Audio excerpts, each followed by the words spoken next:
యేసుక్రీస్తు వారి శ్రేష్టమైన నామములో అందరికీ పునరుత్థాన ఆదివారపు శుభాలు వందనం తెలియజేస్తున్నాను. ప్రియులారా, అందరూ బాగున్నారు కదా?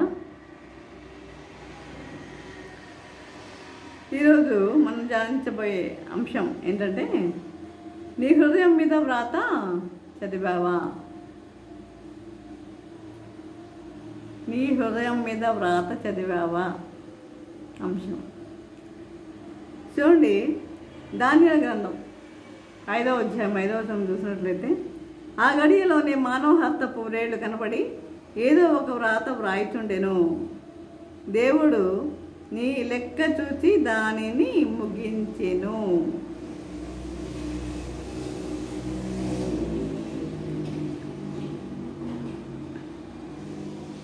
ప్రియులారా, మనకి దానియేలు గ్రంథం బాగా పరిచయమైంది కదా. నెబుకద్నెజరు, ఈ నెబుకద్నెజరు ఏం చేశాడంటే, సొలొమోను కట్టిన దేవాలయంలో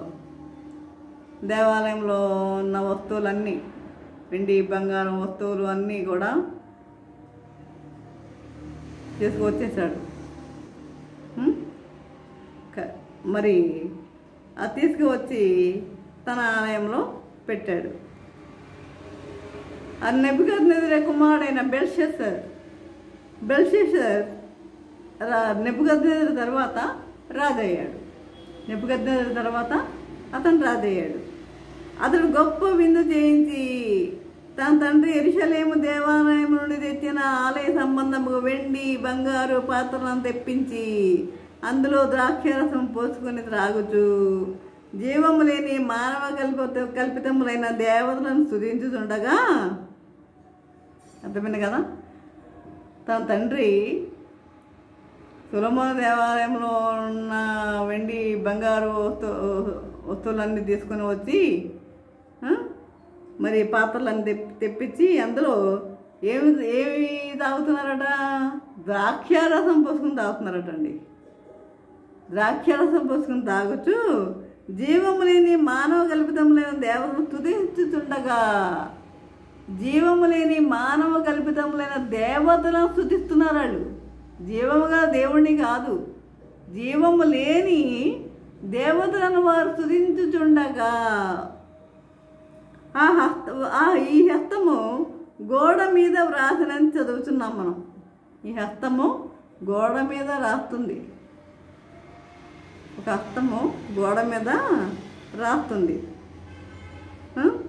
బెల్షస్సరుకు తన తండ్రి దేవుని గణపరచనందున ఎలాగో అడవిలోకి, తన తండ్రి నెబుకద్నెజరు దేవుడిని గణపరచలేదు. గణపరచలేకపోతే ఏం చేశాడు దేవుడు? 7 సంవత్సరాలు గడ్డి మేయించాడు కదా.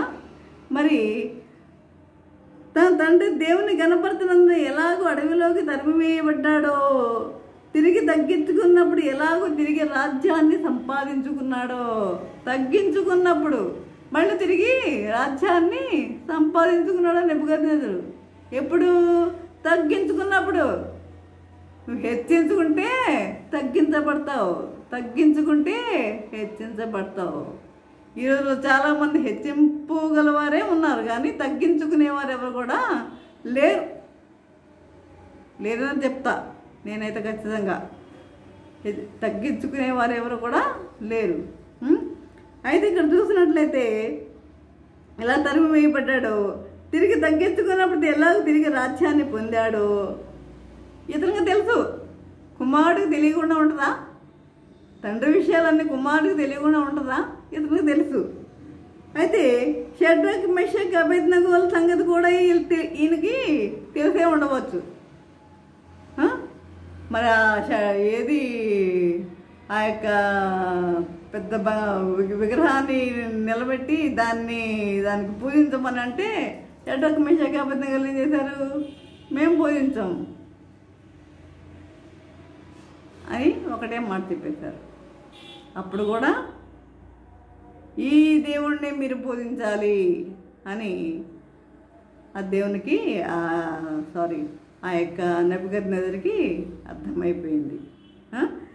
ఇవన్నీ కూడా తెలుసు.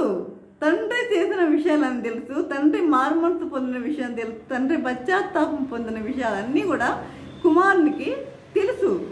మరి తెలుసు కూడా ఏం చేస్తున్నాడు? అన్నీ తెలుసు కూడా జీవం గల దేవుని గణపరచనందున అతని లెక్క ముగించబడి ఉన్నది. అన్నీ తెలుసు కూడా ఏం చేశాడు?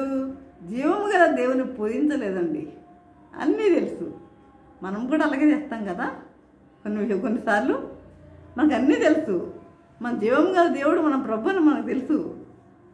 దేవుని సన్నిధికి వెళ్ళాలని తెలుసు. ఎంతమంది వస్తారని దేవుని సన్నిధికి? 300 మంది కుటుంబాలు ఉంటే ఎన్ని కుటుంబాలు వస్తున్నాయి? చెత్త నిండిపోవాలి అసలు. తెలుసు కానీ రారు. ఎప్పుడు వస్తారు? ఏదైనా ఆపద వచ్చినప్పుడు మాత్రమే వస్తారు. ఏదైనా అవసరమైనప్పుడు మాత్రమే వస్తారు. కనుక లెక్క ముగించబడి ఉన్నది. అదే రాత్రి అతడు ఆయనను కూడా వ్రాయబడి ఉంది. ఇక్కడ చూసినట్లయితే అతని తండ్రి వలె అతడును తగ్గించుకొనలేదు. ఫస్ట్ తగ్గించుకోలేదు కదా నెబుకద్నెజరు. తర్వాత తగ్గింపు అతనిలో వచ్చింది. దేవుని క్షమాపణ కూడా అడగలేదు. చూడండి, అపోస్తల కార్యంలో మనం చూస్తాం కదా. అపోస్తల కార్యంలో 12వ అధ్యాయము 23వ వచనంలో 27వ వచనంలో చూస్తాం కదా. హేరోదు దేవుని గణపరచనందున ఏం జరిగింది? దేవుని గణపరచనందున హేరోదు దేవుని గణపరచనందున ఏం చేశారు? ఏమైంది ఇతనికి? పురుగులు పడి చనిపోయాడండి. పురుగులు పడి చనిపోయాడు. ఇవన్నీ వింటున్నా కూడా మరి ప్రజల్లో మార్పు రాదా? మారుమనసు అనేది లేదా? వచ్చే దేవుని వాక్యం విని వెళ్ళిపోతే సరిపోయిందా? పురుగులు పడి చనిపోయాడు దేవుణ్ణి గణపరచనందున.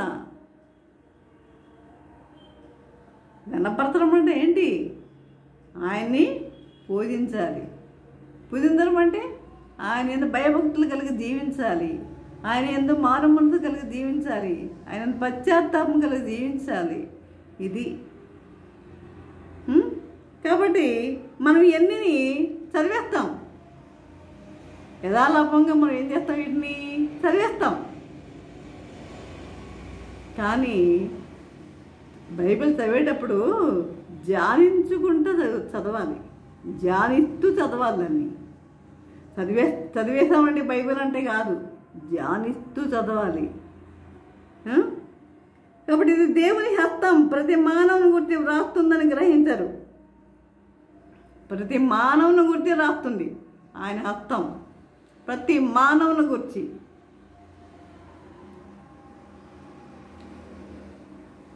కాబట్టి నుదుటి మీద ఏదో రాసి ఉంది, లేకపోతే జాతకాల్లో ఏదో రాసి ఉంది అని వీటి గురించి ఆలోచిస్తూ ఉంటారు. జాతకాలు పిచ్చోడు కొంతమంది ఉంటారు.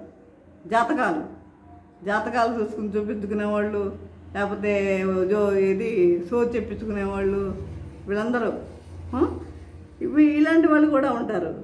కాబట్టి వీడి గురించి ఆలోచిస్తూ ఉంటారు తప్ప ప్రతి వ్యక్తి హృదయం మీద కొన్ని వ్రాతలు వ్రాయబడి ఉన్నాయని మాత్రం వారు గ్రహించరు.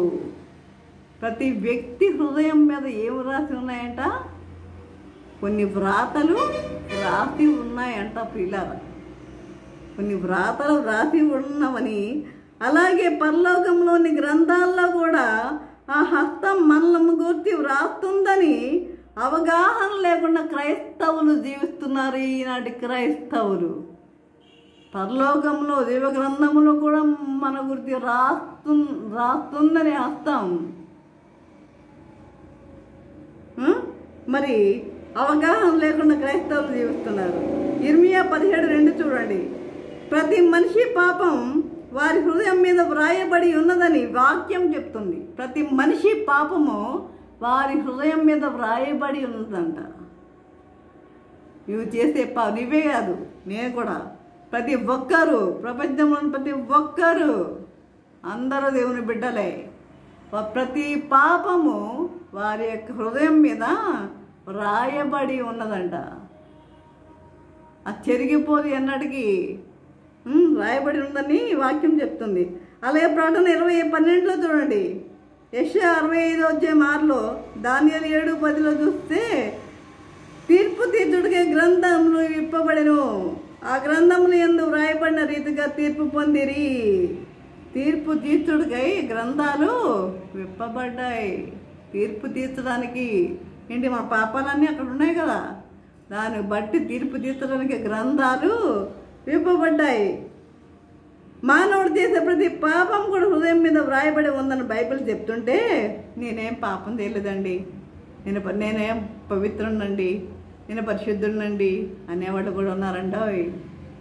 ఇలాంటి వాళ్ళు కూడా ఉన్నారు. పైకి అబ్బో నేను చాలా పరిశుద్ధుడినండి, కొంతమంది ఏమో వైట్ డ్రెస్ వేసేసుకుని నేను పరిశుద్ధుడినండి, వైట్ డ్రెస్ వేసేసుకుంటే పరిశుద్ధులా, ఇదొకటి మళ్ళీ. కాబట్టి మరి నేనేం పాపం చేయలేదని మనుషులు అంటుంటే తీర్పు దినాన మన పేరున వ్రాయబడిన పుస్తకాలు మన హృదయమే సాక్ష్యం ఇస్తుంది. నీ హృదయమే సాక్ష్యం. అంటే నువ్వు చేసిన పాపాలని ఎక్కడున్నాయి? పరలోకంలో జీవగ్రంథంలో కూడా ఉన్నాయి, నీ హృదయం మీద కూడా వ్రాయబడి ఉన్నాయి. గుర్తుపెట్టుకోండి, మీ హృదయం మీద కూడా రాయబడి ఉన్నాయి. కనుక మన హృదయమే సాక్ష్యం ఇస్తుంది. ఈ దినాల్లో అనేకులు తరాలుగా క్రైస్తవులు మనం చెప్పుకోవారు కూడా మేము బాగున్నాం, బాప్తిస్మం పొందాం, మేము బాగున్నాం, మేము బాప్తిస్మం పొందామండి, మారుమనసు పొందామండి, చర్చికి వెళ్తామండి చెప్పేవాళ్ళు. బాప్తిస్మం పొందాం కనుక చనిపోతే తిన్నగా పరలోకానికి వెళ్ళిపోతామండి, మేము తిన్నగా అక్కడికి వెళ్ళిపోతాం, పరలోకానికి వెళ్ళిపోతామండి అని చెప్పేవాళ్ళు కూడా ఉన్నారు. కాబట్టి అంటే వాళ్ళ దృష్టిలో వ్యభిచారం ఒకటే పాపం. అర్థమైందా? వ్యభిచారం ఒక్కటే పాపం. అది చెయ్యని క్రైస్తవుడు తిన్నగా పరలోకానికి వెళ్ళిపోతారు. వారికి బాప్తిస్మం అనే టికెట్ ఉంటే చాలని అభిప్రాయం. ఏదైనా చదవాలంటే మనకేం కావాలండి? ఏం కావాలి? ఏదైనా బుక్ చదవాలి అంటే మనకేం కావాలి? వెలుగు కావాలి కదా. వెలుగు లేకుండా చీకట్లో మనం చదవగలమా? చదవలేం కదా. చీకటి గదిలో కూర్చొని పుస్తకం ముందుంచుకుంటే ఏమీ కనపడదు, ఏమీ కూడా కనపడదు. చీకటి గదిలో కూర్చో, పుస్తకం ముందు పెట్టుకో, నీకేమైనా కనపడుతుందా? కనపడదు. అలాగే హృదయం వెలిగింపకుండా, తెరవబడకుండా చీకటిలో అంటే పాపంతో నింపబడి ఉంటే నీ హృదయం మీద దేవుని హస్తం ఏమి రాసిందో కనపడదు. నీ హృదయం మీద దేవుని హస్తం ఏమి రాసిందో కూడా నీకు కనపడదు. అదే నువ్వు చూడండి,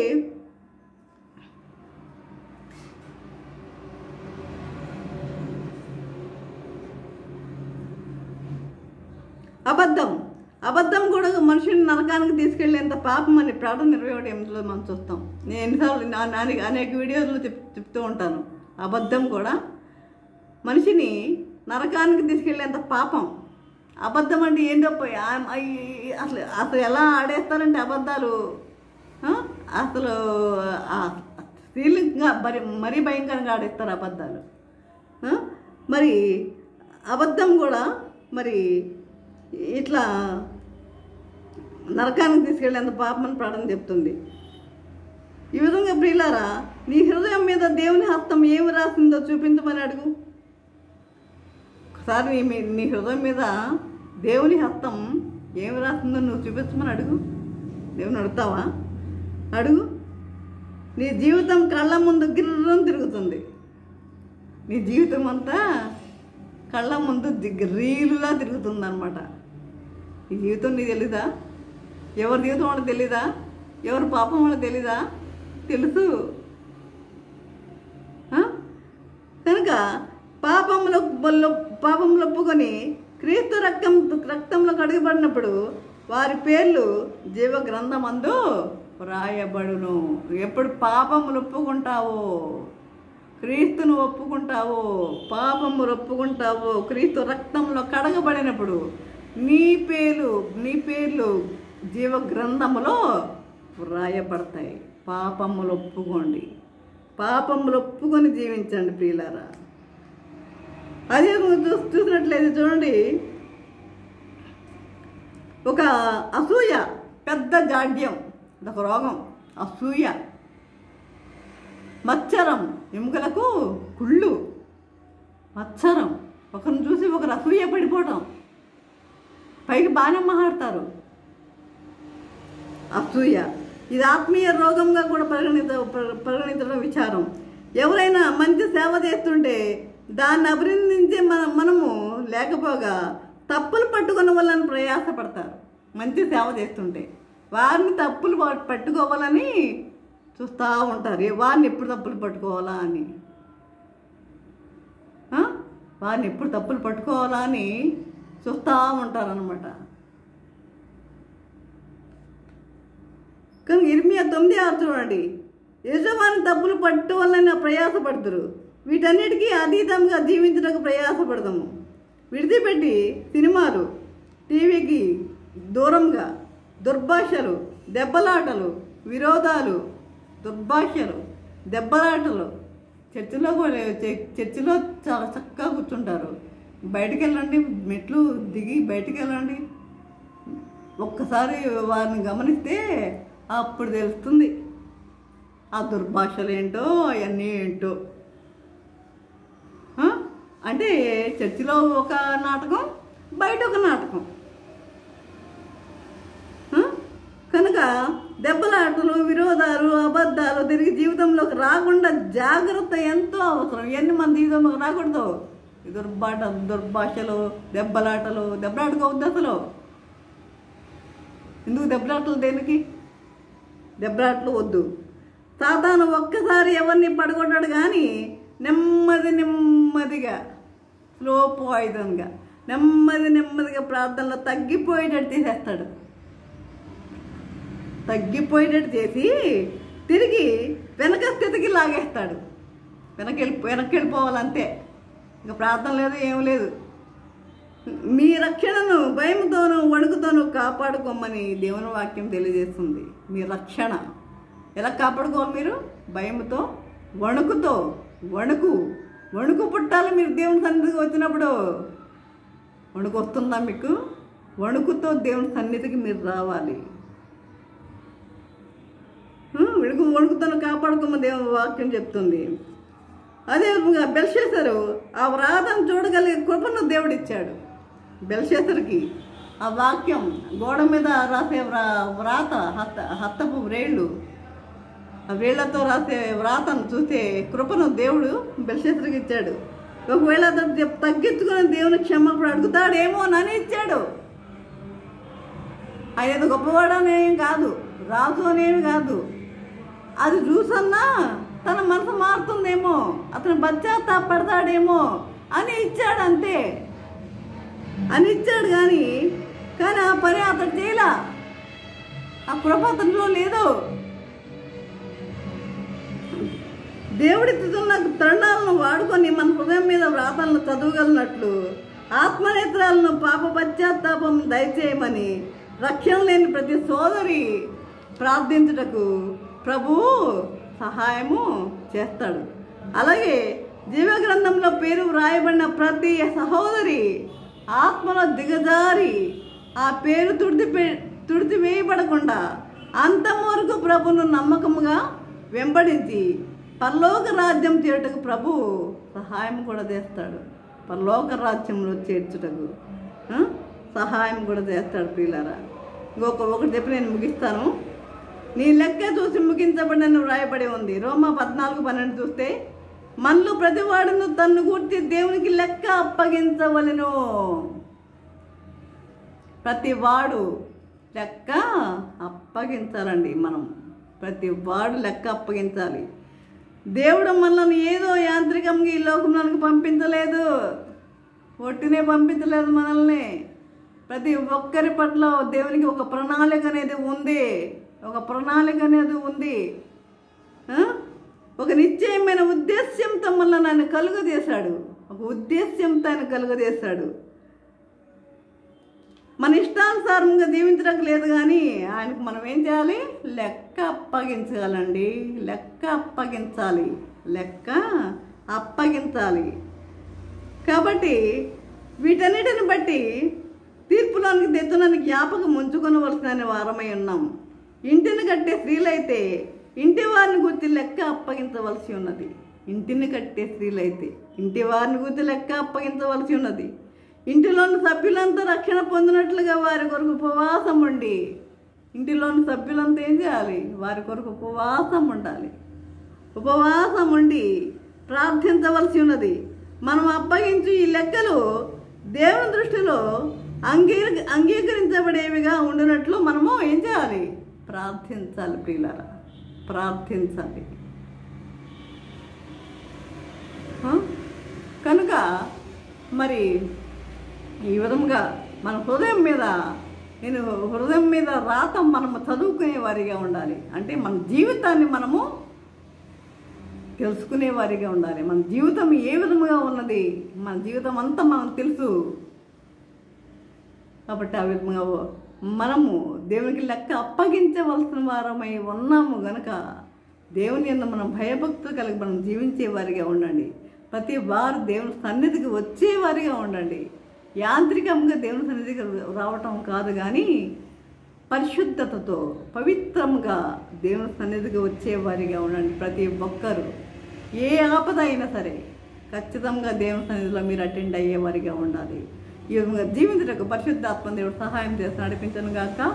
ఆమెన్. చిన్న ప్రార్థన చేసుకుందాం. పరిశుద్ధుడా, ప్రేమ గల తండ్రి, నీ పరిశుద్ధ పాదము స్తోత్రము దేవా. ప్రభా, ఇంతవరకు తండ్రి నీ వాక్యం ద్వారా తండ్రి మాతో మాట్లాడిన విధానం బట్టి నేను మీకు వందనం తెలియజేసుకుంటున్నాం. ప్రభా తండ్రి, మరి మా హృదయములపై తండ్రి మీ రాత తండ్రి మేము తెలుసుకునే వారిగా ఉంటే కృప దయచేయమని ప్రభు ప్రతి ఒక్కరు ఈ వాక్యం విని తండ్రి మరి ఆ వాక్యానుసారంగా వారు జీవించడానికి నీ కృప దయచేయమని మా ప్రభు అయిన యేసయ్య మరి వినమ్గా వేడుకొంచున్నాము తండ్రి. ఆమెన్. తండ్రి అయిన దేవుని ప్రేమయు, కుమారుడైన యేసుక్రీస్తు కృపయు, పరిశుద్ధాత్మక అన్యోన్య సహవాసము సకల దేవుళ్ళ సదాకాలము ప్రభా తండ్రి ఎంతమంది అయితే ప్రభా వాక్యం విని ప్రతి ఒక్కరికి తోడే నిల్చుండును గాక. Amen, amen, amen.